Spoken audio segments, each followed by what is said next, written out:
చాలా హైవేస్ ఉన్నా దాన్ని డిఫరెంట్ ఎలా ఉంటుందంటే స్టేట్ హైవేస్ నేషనల్ హైవేస్ అని ఉంటాయి. ఎందుకంటే నేషనల్ హైవేస్ కి కేంద్ర ప్రభుత్వం నుంచి సపోర్ట్ ఉండడం కానీ వచ్చే పెట్టుబడులు ఏవైతే ఉన్నాయో మంచి మంచి కంపెనీస్ నుంచి రావడం కానీ ఇన్వెస్ట్మెంట్లు అన్ని దాంట్లో పుల్ చేసిన తర్వాత అది రాకపోతే ప్రభుత్వాన్ని బ్లేమ్ చేస్తారు, కనిపించిన కంపెనీలని బ్లేమ్ చేస్తారు. ఎలా అవుతుంది? ఎక్కడైతే మీకు బాగా ఎక్కువ క్రియేట్ అయిందో హైప్, ఇన్ఫ్రా బాగా డెవలప్ అయిపోయింది. కానీ విజయవాడ హైవేలో ఒక ప్రాబ్లం ఏంటి అంటే అదే కనుక నిజంగా విజయవాడ హైవేకి షాద్ నగర్ లాగా లేదా బెంగళూరు హైవే లాగా ల్యాండ్ బ్యాంక్ ఉండుంటే, కానీ ఉన్న వాటిల్లో ఎవరైనా ఇన్వెస్ట్ చేసుకోగలిగితే ఎక్కడైతే మీకు బాగా ఎక్కువ క్రియేట్ అయిందో హైప్, అక్కడ డబ్బులు ₹1 ఎక్కువే ఉంటుంది.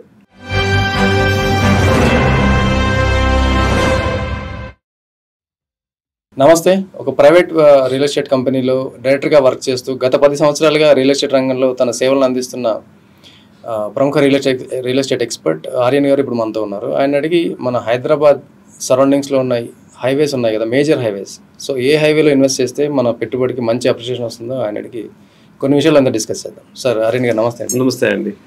సార్, అయితే ఇప్పుడు మనకి ఉన్న మేజర్ హైవేస్లో, హైదరాబాద్ చుట్టూ ఉన్న మేజర్ హైవేస్లో మనం ఏ హైవేలో ఇన్వెస్ట్ చేస్తే మనం పెట్టిన పెట్టుబడికి మంచి అప్రిషియేషన్ వచ్చే అవకాశం ఉంటుంది చాలా తక్కువ టైంలో? సో మనకి చాలా హైవేస్ ఉన్నా దాన్ని డిఫరెంట్ ఎలా ఉంటుందంటే స్టేట్ హైవేస్ నేషనల్ హైవేస్ అని ఉంటాయి. సో నేషనల్ హైవేస్లో ఇన్వెస్ట్మెంట్ ఆల్వేస్ బెస్ట్ అండి. ఎందుకంటే నేషనల్ హైవేస్కి కేంద్ర ప్రభుత్వం నుంచి సపోర్ట్ ఉండడం కానీ, లేదంటే రోడ్స్ చాలా ఫాస్ట్గా మూవ్ అవ్వడం కానీ, అక్కడికి వచ్చే పెట్టుబడులు ఏవైతే ఉన్నాయో మంచి మంచి కంపెనీస్ నుంచి రావడం కానీ. So first I prefer national హైవేస్లో పెట్టుకోమండి అంటాను. స్టేట్ హైవేస్ కూడా డెవలప్ అవుతాయి, కానీ మీరు అడిగింది ఏంటంటే తక్కువ టైంలో డెవలప్ అవ్వాలన్నారు కాబట్టి ఫస్ట్ చాయిస్ వచ్చి నేషనల్ హైవేస్లో పెట్టుకోమండి. సో దీంట్లో బెంగళూరు హైవే కొంచెం ఇప్పుడు హై ప్రయారిటీలో ఉంది. ఎందుకంటే ముంబై హైవే ఒకప్పుడు ఇదే ప్రయారిటీలో ఉండేది. ముంబై హైవేలో ఇన్వెస్ట్మెంట్ అంటే చాలా మంది జనం అటే వెళ్ళేవాళ్ళు. ఇప్పుడు దానికి ఒక సాచురేషన్ పాయింట్ వచ్చేసింది. అంటే రేట్లన్నీ పెరిగిపోవడము, చుట్టుపక్కల ఇన్ఫ్రాస్ట్రక్చర్ పెరగడము, తక్కువ రేట్లో ఇప్పుడు రావట్లేదు అనమాట. దానివల్ల ఏమవుతుందంటే ఆ ఏరియాలో ఇన్వెస్ట్మెంట్ పెరిగిన దాంట్లో పెడితే ఏమవుతుందంటే డబుల్ అవ్వడానికి టైం పడుతుంది. సో ఇప్పుడు షాద్ నగర్లో వ్యాస్ట్ ఏరియా ఉంది, అంటే చాలా పెద్ద ఏరియా ఉండడం వల్ల హైవేకి లెఫ్ట్ కానీ రైట్ కానీ చూసుకుంటే చాలా బ్యాంక్ ఎక్కువ ఉందండి ల్యాండ్. దానికి ఇంకొక అడ్వాంటేజ్ ఏంటంటే షాద్ నగర్కి మన ఎయిర్పోర్ట్ చాలా దగ్గర ఉంది. సో ఎయిర్పోర్ట్ దగ్గర ఉండడం వల్ల అదర్ కంట్రీస్ లో వచ్చే వాళ్ళు ఏం ఆలోచిస్తారంటే అక్కడ దిగిన తర్వాత దగ్గరలో ఎలా ఉంటుందని చూస్తారు. అదొకటి. సినిమా స్టార్స్ అందరూ కూడా పెద్ద పెద్ద పెట్టుబడులు పెట్టున్నారు.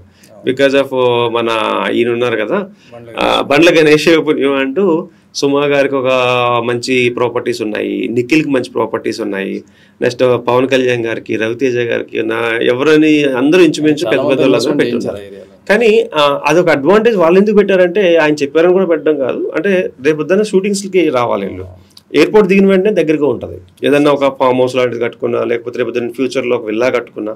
సో ఇదొక అడ్వాంటేజ్ ఉంది బెంగళూరు హైవేకి. అండ్ అగైన్ ఏంటంటే బెంగళూరు హైవేకి హెల్త్ సిటీ లాంటిది కూడా రాబోతుంది. అంటే లైక్ హెల్త్ టూరిజం అని, అది కూడా ఒక ప్రపోజల్ ఉంది. అంటే వేరే కంట్రీస్ వాళ్ళు హెల్త్కి సంబంధించిన ఇష్యూస్ అక్కడ ఎక్కువ అవుతాయి, ఇక్కడ తక్కువ అవుతాయి. సో వాళ్ళందరూ రావడానికి శంషాబాద్ దగ్గరలో ఒక ల్యాండ్ అలొకేట్ చేశారు.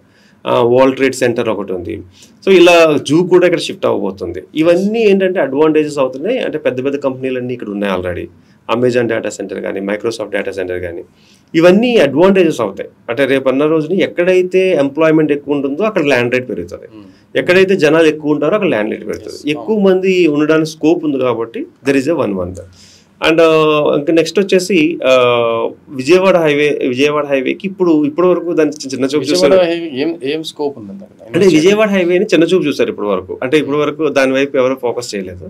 విజయవాడ హైవేలో ఇప్పుడిప్పుడే బూమింగ్ ఉంది. ఎందుకు అంటారంటే అటువైపు అంటే ఆంధ్ర సైడ్ వచ్చిన పొలిటికల్ పార్టీ వాళ్ళు కానీ, ఇక్కడ ఏమవుతుందంటే సూర్యాపేట వరకు అలా చూసుకుంటే, సూర్యాపేట తర్వాత విజయవాడ, ఈ స్కోప్లో ఈ కారిడార్ ఏదైతే ఉందో మీరు రోడ్స్ చూడండి. ఒకప్పుడు విజయవాడ వెళ్ళాలంటే 8 గంటలు పట్టేది, 4 గంటలు 3.5 గంటలు వెళ్ళిపోతున్నాం. అంత ఇన్ఫ్రా డెవలప్ అయింది.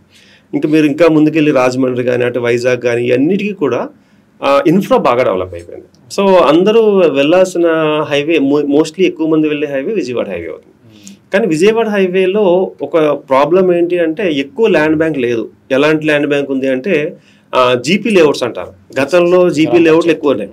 అదే కనుక నిజంగా విజయవాడ హైవేకి షాద్ నగర్ లాగా లేదా బెంగళూరు హైవే లాగా ల్యాండ్ బ్యాంక్ ఉండుంటే అసలు పట్టుకోలేము, అంత అప్రిషియేషన్ ఉండేది. కానీ ఉన్న వాటిల్లో ఎవరైనా ఇన్వెస్ట్ చేసుకోగలిగితే బాగానే ఉంటుంది. ఎందుకంటే రోడ్ 12 లైన్ అవుతుంది అది.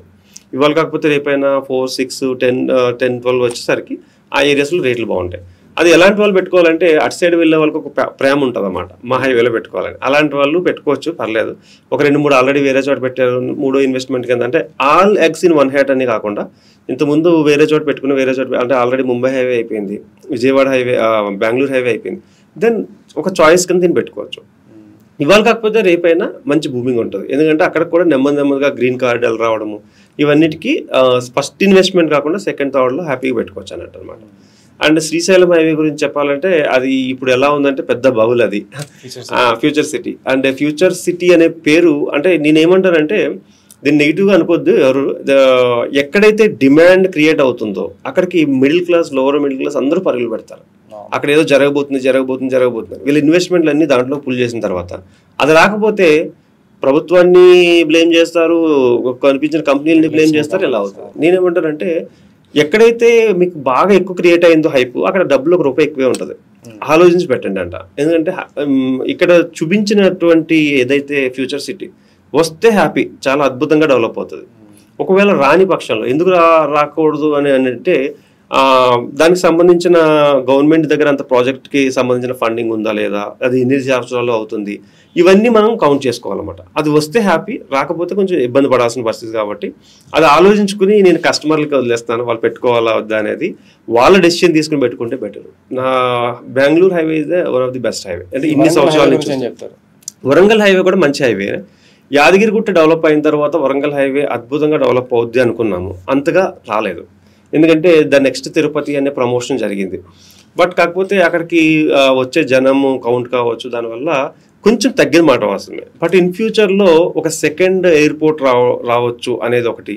అండ్ డ్రై పోర్ట్స్ ఎక్కువగా వస్తున్నాయి అక్కడ ఆ ఏరియాస్లో. ఇలా వచ్చినప్పుడు నెమ్మదిగా పెరుగుతుంది, కానీ వరంగల్ హైవేలో లాస్ అయితే ఉండదు.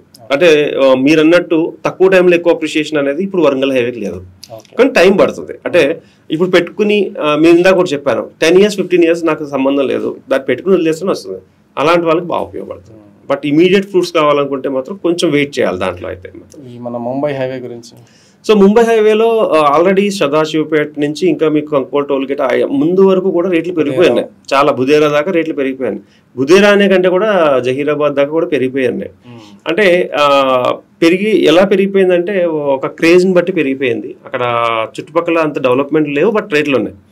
ఇలాంటి టైంలో ఏంటంటే ఫస్ట్ ఇన్వెస్ట్మెంట్ పెట్టేవాళ్ళు కొంచెం ఆలోచించాలి. మా దగ్గర ₹1 ఉన్నాయి, ఇక్కడ పెట్టాము, అక్కడ పెట్టాము, ఇక్కడ కూడా పెడదాము అంటే 100% పెట్టచ్చు. సో పెట్టేటప్పుడు కొంచెం ఆలోచించాల్సింది ఏంటంటే అప్రూవల్ లెవెల్లో పెట్టాలి. అక్కడ కొన్ని లిటిగేషన్స్ ఎక్కువ ఉన్న, ల్యాండ్స్ ఎక్కువ ఉన్నాయి దాంట్లో, అంటే ఆ సైడ్. సో చూసుకునేటప్పుడు మంచి కంపెనీని సెలెక్ట్ చేసుకుని అండ్ దాంట్లో పెట్టుకునేటప్పుడు కొంచెం లాంగ్ టర్మ్ విజన్తోనే పెట్టుకోవాలి. అంటే ఇప్పుడు వచ్చేస్తుంది అనేది కాదు. ఎందుకంటే ఇప్పుడే దానికి 4 lane 6 lane అవుతుంది. ఇంకా జహీరాబాద్ తర్వాత ఇంకా ఎక్స్పాన్షన్లో సరైన గ్రోత్ లేదు. ఇప్పుడు బెంగళూరు వరకు కూడా ఉంది, ఏదో ఒక చిన్న సిటీలు జరుగుతూ ఉంటాయి. సో అందులో పెట్టచ్చు. బట్ కాకపోతే కొంచెం ఫండ్ ఎక్కువ పెట్టుకుని కొంచెం వెయిట్ చేయాలి ఉంటుంది. మేడ్చల్ రూట్లో Nagpur highway India's longest highway అంటారు. అవునండి. సో ఈ హైవేలో మనం ఎక్కడి వరకు ఇన్వెస్ట్ చేయొచ్చు? మేడ్చల్ హైవే కూడా బూమింగ్ ఉందండి ఇప్పుడు. మేడ్చల్ హైవేలో కూడా మోస్ట్ హ్యాపెనింగ్ హైవే అంటారు ఇప్పుడు ప్రెజెంట్. అవును. అంటే ఎలా అయింది అంటే సడన్ గా వేర్ హౌసెస్ ఎక్కువ ఉన్నాయి అక్కడ. ఆ వేర్ హౌసెస్ ఉండడము, అక్కడ కంపెనీలకి సడన్ గ్రోత్ వచ్చింది దానికి కూడా. మేడ్చల్ హైవేలో ఇప్పుడు ఇన్వెస్ట్మెంట్ పెట్టాలన్నా కూడా ₹1 దగ్గరలో పెట్టాల్సి వస్తుంది. అంటే 50 లక్షలు తక్కువలో సరైన ఇన్వెస్ట్మెంట్ లేదు ఇప్పుడు. నేను ఎవరికి సజెస్ట్ చేస్తానంటే బిజినెస్ లో బాగా డబ్బులు వచ్చినాయి, బట్ ఎక్కడో చోటు పెడితే ల్యాండ్ అవుతుంది. Medchal is the best and business people కి మేడ్చల్ హైవేలో మనం ఎక్కడ దాకా వెళ్ళొచ్చు ఇన్వెస్ట్మెంట్? అంటే ఇప్పుడున్న పరిస్థితుల్లో మేడ్చల్ నుంచి 5 కిలోమీటర్ల వరకు, ఒక 5 నుంచి 10 కిలోమీటర్ల రేడియస్ లోపలనే ఉంటుంది బెటర్. అంటే మీరు అలా నిజామాబాద్ దాకా కూడా వెళ్ళిపోతున్నాయి. కానీ బట్ నేనేమంటాను మేడ్చల్ సరౌండింగ్స్ చూసుకుని ఒక 5 kilometer రేడియస్ లో పెట్టుకోగలిగితే బాగుంటుంది. ఎక్కువ సజెస్టబుల్ ఎవరికి అంటే బిజినెస్ పీపుల్ కి బెస్ట్ ఉంటుంది. ఎందుకంటే వాళ్ళు రేపొద్దున ఫ్యూచర్ లో అంటే ఇండస్ట్రియలిస్ట్కి, ఎవరైతే ఇండస్ట్రియలిస్టులు ఉన్నారో ఆ ఏరియా అంతా కూడా వాళ్ళకి బాగా సపోర్ట్ అయ్యే ఏరియా అనమాట. సో నెక్స్ట్ వచ్చేసి బిజినెస్ పీపుల్ ఒకటి, ఇండస్ట్రియల్ వాళ్ళు ఒకళ్ళు, ఏదైనా అంటే జాబ్స్ డిఫరెంట్ జాబ్స్లు 2-3 చేసే వాళ్ళు ఉంటారు కదా, అంటే ఎక్కువ అమౌంట్ ఉన్నది అన్నప్పుడు వాళ్ళు అటువైపు వెళ్ళొచ్చు. Okay sir. అయితే ఇప్పుడు మా వ్యూవర్స్ ఎవరైనా మిమ్మల్ని కన్సల్ట్ అవ్వాలి, మీ సజెషన్ ఏదైనా కావాలి అనుకుంటే వాళ్ళు మిమ్మల్ని ఎలా కన్సల్ట్ అవ్వాలి? First of all thank you 3TV. And మీరు ఎవరైనా అంటే దీనికి ల్యాండ్లో పెట్టాలి, ఇన్వెస్ట్మెంట్ పెట్టాలనుకున్నప్పుడు ఏ సెషన్ కావాలైనా కూడా నేను కానీ మా టీం కానీ 100% మీకు సపోర్ట్ చేయడానికి రెడీగా ఉంటాము. ఎలాంటి క్వశ్చన్స్ అయినా పర్లేదు, అది sometimes simple and silly question అవ్వచ్చు, but we will answer you with my knowledge. And mobile number వచ్చేసి 9391151121. Thank you. So thank you sir Aryan garu. Thank you అండి.